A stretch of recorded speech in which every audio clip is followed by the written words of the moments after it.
오늘은 한계를 넘어서 부활의 승리로, 한계를 넘어서 부활의 승리로라는 제목으로 함께 말씀 나누도록 하겠습니다. 우리 인생 가운데 절망을 주는 것들이 있습니다. 특히 가장 큰 절망을 주는 것이 있다면 그것은 바로 한계를 만나는 것입니다. 나의 재능이나 가진 능력에 한계가 있다라는 것을 깨달을 때 우리는 절망하게 됩니다. 내가 가진 환경이나 상황 속에서 내가 할 수 있는 한계를 만나 정말 힘껏 부딪혀 봤지만 벽처럼 단단히 서 있는 한계를 느낄 때 우리 마음은 괴로워집니다. 정말 열심히 노력했지만 한계를 만나는 때가 분명히 있고 그때 우리는 좌절과 슬픔을 느끼게 됩니다. 나의 부족함 때문에 화가 나기도 하고 눈물이 날 것 같은 순간들도 있습니다. 심지어 누군가에게 원망을 돌리고 싶은 마음이 들 때도 있습니다. 삶에서 지독한 한계를 만났을 때 우리는 움츠러들게 되고 주저앉게 되어버립니다. 게다가 이렇게 움츠러들어 버렸을 때 우리는 더더욱 온전한 삶을 살아갈 수 없게 되어버립니다. 한계라는 것에 짓눌린 채로 크리스천다운 믿음의 능력을 발휘하지도 못하게 되고 하나님께서 우리에게 주신 재능도 제대로 꽃피우지 못하며 살아가게 되는 것입니다. 실제로 메뚜기는 자신의 몸의 몇 배나 되는 높이를 뛰어다닐 수가 있는데요. 이 메뚜기를 잡아서 작은 통 안에 넣어두면 처음에는 계속 뛰어다니면서 천장에 부딪히게 된다고 합니다. 그러다가 어느새 한계를 깨닫고 벽에 안 닿을 정도로만 뛰게 되어버립니다.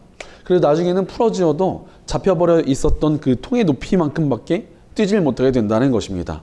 한계를 만났기에 좌절하고 움츠러들어 버린 것입니다. 많은 사람들이 한계를 만났을 때 이렇게 좌절해버리고 움츠러들고 자신의 능력과 재능을 제대로 사용하지도 못하고 살아가게 됩니다. 오늘 말씀에 등장하는 이스라엘 백성들이 그러했습니다. 이스라엘 백성들은 사사 에훗이 죽은 뒤에 다시 죄를 짓고 무너져 버립니다. 그러자 하나님께서 또다시 보호의 손길을 거두셨고 이번에는 가나안 왕 야빈이라는 사람의 지배를 받게 됩니다. 그런데 이보다 훨씬 더 이전에 여호수아에게 토벌당한 가나안 땅을 지배하던 왕들의 목록 중에 야빈이라는 사람의 이름이 이미 존재하고 있었습니다. 그래서 학자들은 가나안에서 왕을 부르는 호칭을 야빈이라고 쓴 것이 아닌가 이렇게 추측을 하고 있습니다. 바로 이미 토벌당했던 가나안이 다시 나라를 세워서 원한을 품고 이스라엘을 억압한 것입니다. 심지어 오늘 보면 2절을 보면 주님께서 하솔을 다스리는 가나안 왕 야빈의 손에 그들을 내주셨다. 그의 지휘관은 이방인의 땅 히로셋에 사는 시스라였다라고 말씀하십니다. 가나안 민족은 시스라라는 장군을 데려오는데 이 사람의 이름이 이 가나안 땅의 이름이 아닌 전혀 다른 지역의 이름입니다. 그래서 아마 외국의 뛰어난 용병이 아니었나 이렇게 추측을 하고 있습니다. 게다가 또 이 이름의 뜻도 전장을 배열하다라는 뜻을 가진 굉장히 무서운 전략가였던 것 같습니다. 게다가 또 3절을 보니까 철병거만 900대가 있었다고 말을 합니다. 이때 당시 이스라엘 백성들은 아직 철기 문화를 만나지 못했던 것 같습니다. 그래서 아직 철을 사용하지 못했던 것으로 보이는데 적들은 아예 철로 무장한 병거를 가지고 있습니다. 지금으로 따지면 우리는 보병밖에 없는데 적은 최신식 탱크가 900대나 있는 것입니다. 너무나 압도적인 전력 차이를 가진 이 적이 20년간이나 이스라엘을 괴롭히게 됩니다. 강력한 장군, 뛰어난 무기, 타오르는 복수심으로 무장한 적들을 만난 이스라엘은 완전히 움츠러들어 버립니다. 너무나 강한 적의 군대라는 한계를 만나 두려움을 느끼고 제대로 반항도 못한 채 20년 동안이나 적들의 지배를 받게 됩니다. 사실 우리도 강력한 한계를 만날 때 이렇게 움츠린 때 주저앉게 되지 않습니까? 한계라는 사슬에 묶인 채 온전히 살아갈 수 없게 되어버립니다. 도전하지 못하게 되고 내가 저것을 해봐야 되는데 하지 못하게 되고 내가 해야 될 마땅한 일들도 미루게 됩니다. 한계에 눌린 채 어떠한 것들도 제대로 하지 못하고 내 삶을 제대로 이끌어가지 못할 때가 많습니다. 그러나 믿음이라는 것이 무엇입니까? 믿음이란 한계를 넘어서기 위해 도전하는 것입니다. 믿음의 역사는 믿음으로 자신의 한계를 넘기 위하여 한 걸음을 내디딜 때 나타납니다. 그러니 우리의 삶 속에서 한계를 넘어서야 합니다. 그런 의미에서 우리가 올해는 Anchors Away, 하나님께 나아가자라는 주제를 가지고 믿음으로 한계를 넘어선 사람들을 살펴보고 있습니다. 오늘은 그 중에서도 사사 드보라를 살펴보고자 합니다. 자, 사실 드보라는 굉장히 특별한 사람이었습니다. 이스라엘을 이끌었던 최초이자 유일한 여성 지도자였습니다. 사실 이 시대 당시 문화에서 여성은 인간 취급도 받지 못했습니다. 사람을 셀 때 여자와 아이는 빼놓고 계산을 할 만큼 전혀 존중받지 못했던 것입니다. 심지어 이 시대의 남자들은 여성으로 태어나지 않아서 감사합니다 이런 기도까지 했습니다. 참 되게 이상한 기도를 많이 했죠. 그러나 드보라는 이스라엘을 이끄는 지도자가 되었습니다. 여성이라는 한계를 완벽하게 뛰어넘은 것입니다. 게다가 또 전승에 따르면 그녀의 원래 직업은 남편과 함께 성전의 등불에 심지를 꽂는 굉장히 허드렛 일을 하던 사람이었다고 말합니다. 결코 높은 신분이 아니었습니다. 그럼에도 드보라는 낮은 신분과 문화적인 한계를 뛰어넘어 이스라엘의 지도자가 되었습니다. 상황과 환경을 뛰어넘은 것입니다. 믿음으로 자신의 한계를 넘어섰기에 드보라는 이스라엘의 지도자로 쓰임받을 수 있게 되었습니다.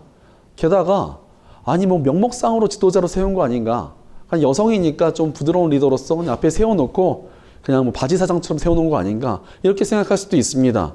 하지만 오늘 본문 6절을 보니까 그가 에브라임 산간지방인 라마와 베델 사이에 있는 드보라의 종려나무 아래에 앉아 있으면 이스라엘 자손은 그에게 나와 재판을 받곤 하였다라고 말씀하십니다. 드보라는 이스라엘 백성들을 재판하는 정말 강력한 실권을 가진 지도자였습니다. 그야말로 한계를 뛰어넘은 것입니다.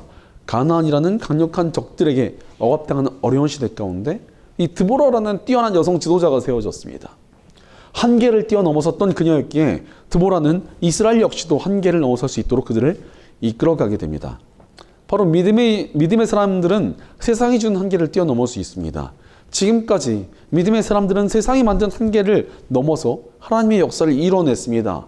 아브라함도 자신의 고향이라는 한계를 벗어나 하나님을 따랐을 때 믿음의 조상이 되었습니다.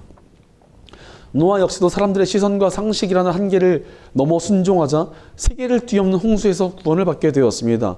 여호수아와 갈렙도 인간적인 계산을 뛰어넘어 담대히 나아갔을 때 한계를 넘어 믿음의 승리를 거두었습니다. 바로 한계를 넘어서기 위해 나아가는 것이 믿음이며 능력의 시작점입니다. 그러므로 우리도 한계를 넘어서야 합니다. 그때 우리 삶 속에도 하나님께서 주시는 능력으로 말미암아 위대한 능력의 역사들이 나타나게 될 것입니다. 그럼에도 불구하고 움츠러든 채 한계를 넘어설 엄두도 내지 못하는 사람들이 적지 않습니다. 왜 그렇습니까? 우리를 가로막는 한계를 바라보며 인간적인 계산을 굴릴 때 한계에 도전할 수 없게 되어버리기 때문에 그렇습니다. 실제로 오늘 말씀의 상황도 그러지 않았습니까? 이스라엘은 아직 철로 된 무기도 없이 청동으로 된 무기를 썼겠죠. 게다가 또 병거도 없었습니다. 하지만 적들은 철로 된 병거만 900대입니다. 드보라 역시도 가난하고 신분도 낮은 또 차별받는 여인의 몸으로 이스라엘의 지도자가 된다는 것은 말도 안 되는 일이었습니다. 한계라는 것은 인간적인 계산으로 뛰어넘을 수 없기에 한계라고 부르는 것입니다. 그러니 인간적인 계산에 머물러 있으면 절대로 한계를 넘어설 수 없습니다. 그러나 한계라는 것은 하나님의 능력으로 넘는 것입니다. 오늘이 무슨 날입니까? 오늘은 우리 예수님의 부활을 기념하는 부활절입니다. 바로 부활절이라는 것은 그야말로 한계를 넘어선 하나님의 능력이 나타난 날입니다. 실제로 우리에게 주어진 복음은 한계를 넘어서시는 하나님의 사랑이 가득 담겨져 있습니다. 하나님께서 우리를 너무나 사랑하셔서 인간의 모습으로 이 땅에 오셨습니다. 제가 예전에 말티즈를 17년 동안 키웠고 이 친구를 정말 사랑했습니다. 하지만 아무리 저희 집 강아지가 사랑스럽다고 해도 제가 개가 되고 싶은 마음은 들지 않았습니다. 사랑한다고 자기보다 하등한 존재가 되고 싶어하는 사람은 아마 거의 없을 것입니다. 물론 가끔 굉장히 부잣집 아들이 아니면 부잣집 딸이 가난한 이성과 결혼을 하려고 자기의 신분을 집어던진 채 결혼했다 이런 이야기들은 많이 있습니다. 하지만 하나님께서 인간이 되셨다는 것은 그 정도 신분의 차이가 아니라 아예 훨씬 더 낮은 존재, 훨씬 더 비천한 존재가 됐다고 말할 수 있습니다. 아무리 내가 달팽이를 사랑한다고 달팽이가 될 수는 없습니다. 그러고 싶은 사람이 없을 것입니다. 너무나 하등한 존재이기 때문입니다. 그러나 하나님께서는 한계를 넘어서 온 우주를 다스리는 하나님께서 우리를 위해 비천한 인간이 되셨습니다. 그야말로 한계를 뛰어넘은 사랑을 보여주신 것입니다. 게다가 하나님께 반역을 저지른 우리를 위해 또다시 한계를 넘으셨습니다. 바로 죄인들의 죄값을 치러주시기 위해 십자가에서 죽음이 당하신 것입니다. 우리들을 구원하시기 위해 한계를 넘으셨습니다. 또한 우리에게 영원한 생명을 주시기 위하여 죽음이라는 한계를 이기시고 2000여 년 전 오늘 부활의 역사를 나타내셨습니다. 복음이란 바로 한계를 넘어서는 하나님의 능력입니다. 특히 부활은 한계를 뛰어넘으시는 하나님의 능력을 보여주는 극치라고 할 수 있습니다. 하나님께서는 부활의 능력을 통해 우리로 하여금 하나님을 의지하여 한계를 넘어설 수 있다는 것을 알려주셨습니다. 바로 하나님께서 함께 하실 때 우리 크리스천들이 넘지 못할 한계는 존재하지 않습니다. 1956년에 짐 엘리엇이라는 사람을 포함한 5명의 선교사들이 에콰도르에서 선교 사역을 하던 도중에 에우카족이라는 호전적인 원주민들의 손에 순교를 당하게 됩니다. 이 젊은 선교사들의 죽음에 사람들은 안타까워했고 이런 호전적인 원주민들에게 복음을 전하는 것은 불가능한 일이다라고 여겨졌습니다. 특히 짐 엘리엇은 아내와 어린 아이를 남기고 죽었기에 사람들의 안타까움이 굉장히 컸습니다. 그런데 놀라운 일이 일어났습니다. 짐 엘리엇의 부인이었던 엘리자베스 엘리엇이 남편을 죽인 에우카족에게 복음을 전하겠다고 에콰도르로 떠난 것이었습니다. 그래서 사람들이 다들 말도 안 되는 일이다. 이럴 수는 없다. 또 죽으러 가느냐 이렇게 사람들이 굉장히 한계를 이야기하며 이 일을 좋지 않게 보았습니다. 하지만 놀라운 일이 일어났습니다. 에우카족은 호전적인 민족이었지만 여성과 아이를 함부로 대할 수 없다는 풍습이 있었던 것입니다. 그래서 엘리자베스 엘리엇이 그 부족에게 복음을 전하는데 이걸 막지를 못했습니다. 물론 그 과정이 결코 순탄치는 않았습니다. 에우카족은 호전적인 또 야만적인 종족이었기 때문에 복음을 강력히 거부했습니다. 하지만 하나님께서는 한계를 넘어서게 하셨습니다. 엘리자베스 엘리엇의 헌신으로 에우카족의 마음에 녹아내렸고 그들도 서서히 복음을 받아들이기 시작합니다. 심지어 짐 엘리엇이 죽은 지 10년 만에 선교사들을 살해했던 장본인 에우카족의 전사 키모가 에우카족의 첫 번째 목사가 되는 일이 일어났습니다. 남편을 살해한 민족을 사랑으로 선교하는 한계를 뛰어넘는 믿음, 복음을 거절한 살인자가 목회자가 된다는 한계를 뛰어넘는 역사가 일어난 것입니다. 하나님과 함께 하실 때 한계라는 것은 무너질 수밖에 없습니다. 오늘 말씀에 등장하는 드보라도 그러했습니다. 드보라는 연약한 육신을 가진 여인이었지만 강력한 무장을 앞세운 가나안 군대와의 싸움에 앞장서서 도전합니다. 오늘 본문 7절을 보니까 야빈의 군지휘관 시스라와 그의 철병거와 그의 많은 군대를 기손 강가로 끌어들여 너희 손에 넘겨주겠다라고 말씀하십니다. 하나님께서 드보라를 통해서 이 철병거로 무장한 적들을 이기게 하시겠다라고 선포하십니다. 한계를 넘어서게 해주시겠다고 말씀해 주신 것입니다. 바로 하나님께서는 지금도 우리에게 한계를 넘게 해주시겠다고 말씀하십니다. 너희 앞에 있는 환경과 상황을 두려워하지 말고 도전하라. 내가 너와 함께하여 모든 장벽을 뛰어넘어 승리하게 하겠다. 하나님께서 우리를 부르고 계십니다. 그러니 우리는 하나님을 의지하며 한계를 넘어서야 합니다. 사실 인간에 있어서 최대한의 한계가 바로 죽음 아니겠습니까? 그러나 우리 예수님께서 죽음을 이기시는 부활의 능력을 보여주셨고 이제 우리를 가로막던 모든 한계가 무너졌습니다. 부활의 믿음이 있다면 우리 앞에 있는 모든 한계들은 힘을 잃습니다. 실제로 예수님의 제자들도 부활의 능력을 만나고 한계를 넘어섰습니다. 예수님의 제자들은 예수님께서 잡히시자마자 다들 도망가 버리고 두려워 떨며 숨어버렸습니다. 그러나 부활의 주님을 만나자 그들의 삶이 바뀌었습니다. 식민지에서도 시골 출신의 12명의 어부가 온 세상을 바꾸어 버렸습니다. 대제국 로마가 변화되어 기독교를 국교로 삼고 온 세계에 복음이 퍼지고 교회가 세워지는 역사가 일어났습니다. 부활의 능력을 통해 한계를 뛰어넘는 역사가 나타난 것입니다. 그러니 우리도 한계를 넘어서야 합니다. 우리 인생에 여러 가지 한계들이 있지 않습니까? 나이, 학력, 집안, 돈, 능력, 재능, 상황 너무나 많은 한계들이 있습니다. 그러나 그것을 뛰어넘게 하시는 하나님 바라보며 한계를 넘어서야 합니다. 무엇보다 오늘이 부활절 아닙니까? 우리를 위해 한계를 넘으신 예수님을 기억하는 날입니다. 우리 예수님께서는 우리를 위해 이 땅에 오시고 죄인을 위하여 십자가에서 죽으셨으며 죽음을 이기시고 부활하셨습니다. 우리를 위해 한계를 넘어주신 것입니다. 그러니 우리도 예수님과 함께 한계를 넘어서야 합니다. 분명히 우리 삶에도 새로운 역사가 일어나고 한계를 뛰어넘는 승리가 나타나게 될 것입니다. 바로 이 부활절 한계에 도전하는 저와 여러분 되시기를 간절히 축원합니다. 그렇다면 우리가 하나님과 함께 한계를 넘어서기 위해서는 구체적으로 어떻게 해야 되겠습니까? 첫째로 하나님의 말씀을 붙들며 한계를 넘어서야 합니다. 우리가 한계를 넘어서기 위해서 제일 먼저 필요한 것이 무엇이겠습니까? 하나님의 말씀을 붙드는 것이 필요합니다. 하나님의 뜻대로 한계를 넘어서야지 하나님의 뜻과 상관없이 한계를 넘어서겠다고 하면 하나님께서 어찌 도와주시겠습니까? 어떤 분들이 보니까 세상이 자신들을 차별한다며 그 한계를 넘어서겠다고 말합니다. 그러면서 정작 증오와 미움을 부추기는 사람들이 있습니다. 이런 사람을 하나님께서 어떻게 도와주시겠습니까?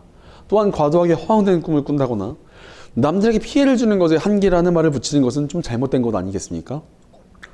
어떤 분이 자기보다 15살 어린 이성에게 고백하겠다면서 믿으면 한계가 없다 이러면서 만나는 사람들마다 고백을 꼭 받아들일 수 있게 해달라, 기도해달라 이렇게 말을 하고 다녔습니다. 하지만 상대방은 그 사람에게 전혀 관심이 없었고 또 하도 말을 하고 다니니까 소문이 다 났습니다. 그러니 이 상황이 너무나 스트레스로 여겨졌고 같은 공동체 사람을 스토킹으로 신고해도 되느냐는 상담까지 받았습니다. 이거는 한계를 넘어설 일이 아니라 주제를 알아야 될 일 아니겠습니까? 우리는 하나님의 뜻대로 한계를 넘어서야 합니다. 그러기 위해서 하나님의 말씀을 붙들어야 합니다. 오늘 본문 6절에 하루는 드보라가 사람을 보내어 납달리 게데스에서 아비노함이 아들 바락을 불러다가 그에게 말하였다. 주 이스라엘 하나님이 분명히 이렇게 명하셨습니다. 너는 납달리 지파와 스불론 지파에서 완명을 이끌고 다볼산으로 가거라 라고 말씀하십니다. 드보라가 한계를 넘어 이스라엘을 다스리는 지도자가 된 이유가 나옵니다. 그녀는 하나님의 말씀을 듣고 따르던 사람이었습니다. 실제로 드보라는 하나님의 말씀을 따라 바락이라는 사람을 장군으로 세우고 이스라엘 사람들을 모아서 악독한 가나안 민족들과 싸우게 만듭니다. 심지어 바락은 좀 겁이 많았던 사람으로 보이는데 하나님의 말씀을 따르던 드보라는 하나님께서 그를 세우셨으니 그의 모습에 상관치 않고 하나님의 말씀대로 그를 장군으로 세워 한계를 넘게 합니다. 바로 하나님의 말씀을 따르고 그분의 뜻을 쫓으면 한계를 넘는 능력이 임합니다. 실제로 우리 예수님께서도 그러셨습니다. 예수님께서 이 땅에 오셔서 사역을 하실 때 악한 마귀가 예수님을 유혹합니다. 40일 동안 금식하시며 굶주리신 예수님께 돌을 빵으로 만들어 보라고 하고 성전 꼭대기에서 뛰어내려 보라고도 하며 자신에게 절하면 온 세상을 주겠다고도 말합니다. 이러한 모든 유혹은 예수님으로 하여금 한계를 넘어서지 못하게 만들려는 유혹이었습니다. 예수님께서는 성자 하나님이시지만 우리의 죄를 대신하여 죽으시기 위해서는 정말 철저한 인간의 모습으로 죽으셔야 했습니다. 그러나 돌을 빵으로 만들고 성전 꼭대기에서 뛰어내리는 것은 스스로를 위해 하나님의 능력을 사용하는 것이었습니다. 그러니 이런 행동을 하면 예수님께서는 더 이상 인간으로서 십자가를 지실 수 없게 되는 것이었습니다. 또한 예수님께서는 십자가를 통해 온 세상을 얻으셔야 했는데 그냥 세상을 얻는다는 것은 십자가가 빠진 가짜 영광이었습니다. 그렇기 때문에 예수님께서 이 모든 유혹을 거절하셨습니다. 심지어 그 모든 유혹들을 하나님의 말씀을 통해 거절하셨습니다. 우리 예수님께서도 말씀의 능력으로 한계를 넘으시고 십자가를 지셨으며 부활의 역사를 나타내셨습니다. 우리는 우리 삶 속에 들여온 한계를 넘으려면 하나님의 말씀을 붙들어야 합니다. 하나님의 말씀에는 모든 한계를 무너뜨리고 역사하신 하나님의 능력이 있습니다. 라인홀드 니버라는 신학자는 제가 변화시킬 수 없는 것들을 받아들일 수 있는 평온함을 주시고 변화시킬 수 있는 것들을 바꿀 용기를 주시며 이 두 가지를 분별할 수 있는 지혜를 주소서라는 유명한 기도를 했습니다. 되게 중요한 기도 아닙니까? 도전하거나 한계를 넘을 필요가 없는 일들은 그냥 받아들이고 또 도전해야 될 한계가 있다면 그것에 담대히 도전하며 그것들을 분별하는 지혜를 얻는다. 굉장히 중요한 일 아니겠습니까? 그런데 이 힘이 어디에 있습니까? 바로 하나님의 말씀에 있습니다. 우리는 말씀을 통해서 이것이 도전해야 될 일인가 아닌가를 알 수 있고 또 도전해야 될 일에 대해서 담대히 도전할 수 있는 용기가 생깁니다. 또한 그것들을 분별할 수 있는 지혜가 말씀 안에 있습니다. 그러니 우리는 하나님의 말씀을 붙들며 한계를 넘어서야 합니다. 이 부활절에 말씀의 능력을 의지하며 믿음으로 한계에 도전하는 저와 여러분 되시기를 간절히 축원합니다.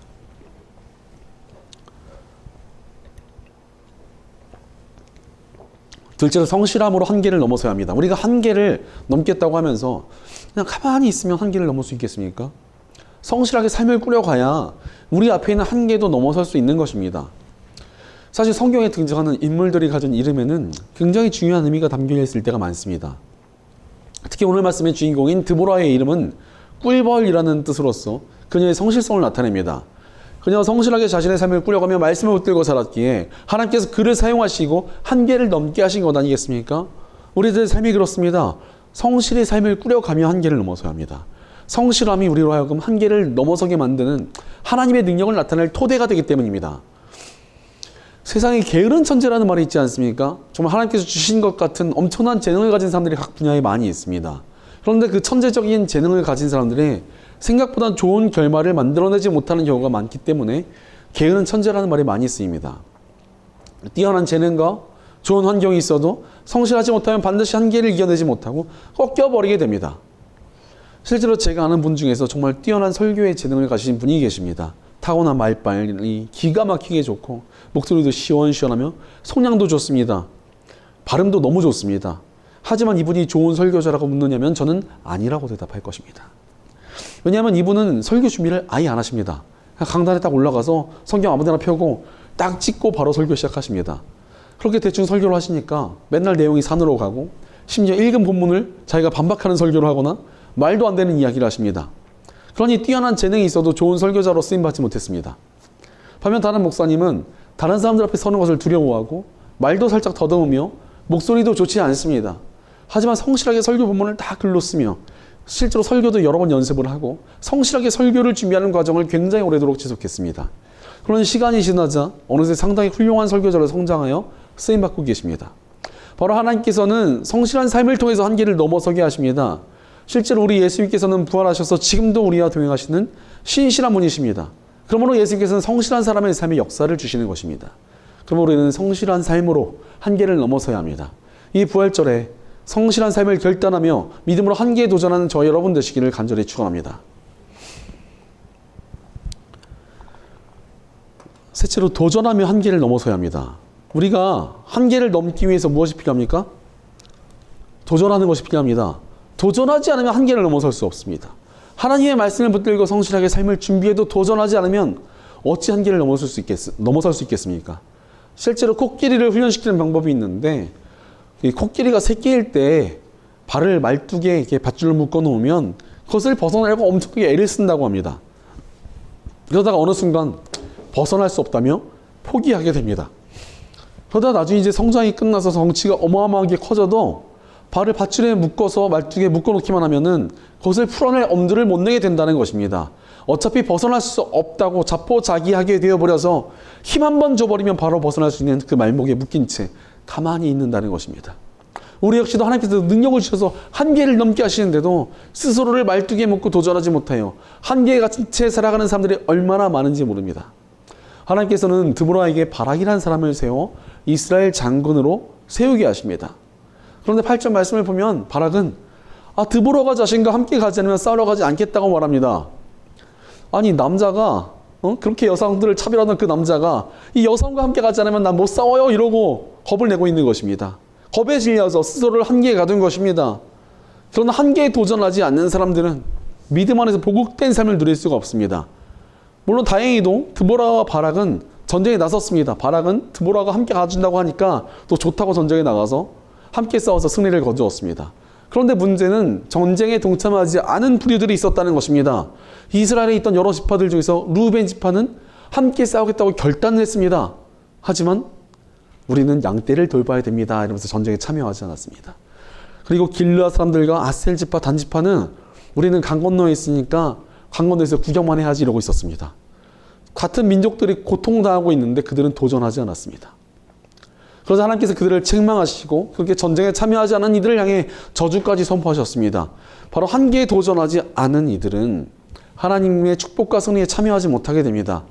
반면 9절 말씀을 보니 두려워 떨며 함께 동행하길 바라던 바락에게 드보라는 내가 반드시 장군님과 함께 가겠습니다 라고 외치고 싸우러 나갑니다. 한계를 넘어서기 위해 도전하는 일을 피하지 않았던 것입니다. 빼지 않고 그 도전하며 나아갔습니다. 그리고 드보라는 이스라엘을 괴롭히던 강력한 적들을 물리치고 승리하였습니다. 900대의 철 병거를 가진 적들을 물리친 후 40년간의 평화를 누리게 됩니다. 바로 도전하는 모습에서 한계를 넘어설 수 있습니다. 예수님께서도 그러지 않으셨습니까? 예수님께서는 죄인들의 죄를 대신하여 죽임당하신다는 한계를 넘는 사랑을 보여주시기 위하여 십자가를 지셨습니다. 이러한 한계를 뛰어넘는 사랑에 도전하셨기에 인류는 구원받았으며 예수님께서는 부활이라는 위대한 승리 역사를 나타낼 수 있으셨던 것입니다. 드보라 역시도 한계에 도전했고 이스라엘 최초의 여성 지도자이자 믿음으로 승리를 거둔 용사로 쓰임받게 되었습니다. 우리도 마찬가지입니다. 하나님의 뜻을 따라 도전하며 한계를 넘어서야 합니다. 그때 반드시 하나님께서 주신 놀라운 승리가 임하게 될 것입니다. 이 부활절에 망설이지 말고 담대히 결단하여 믿음으로 한계에 도전하는 저 여러분 되시기를 간절히 축원합니다.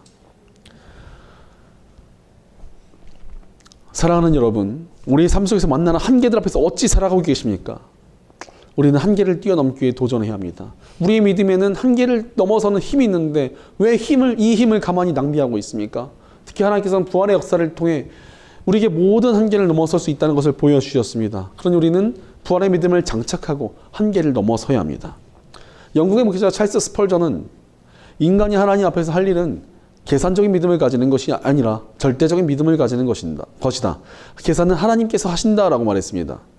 이미 부활의 역사로서 모든 계산은 끝났습니다. 우리는 어떤 한계가 있더라도 믿음으로 도전하면 됩니다. 말씀 붙들고 성실한 삶을 꾸려가며 도전해 나갈 때 한계를 넘어서 승리가 기다리고 있을 것입니다. 부활의 주님께서 우리와 함께 하시며 능력과 승리를 주시기 때문입니다. 그러니 우리의 한계를 뛰어넘는 위대한 역사를 경험할 사람은 누구입니까? 하나님을 신뢰하며 한계를 넘어서기 위해 나가는 저와 여러분입니다.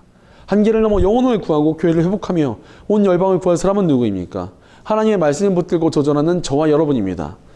하나님과 함께 한계를 넘어 승리를 거둘 사람은 누구입니까? 하나님 안에서 성실한 삶을 꾸려가며 망설이지 않고 믿음으로 도전하는 저와 여러분입니다.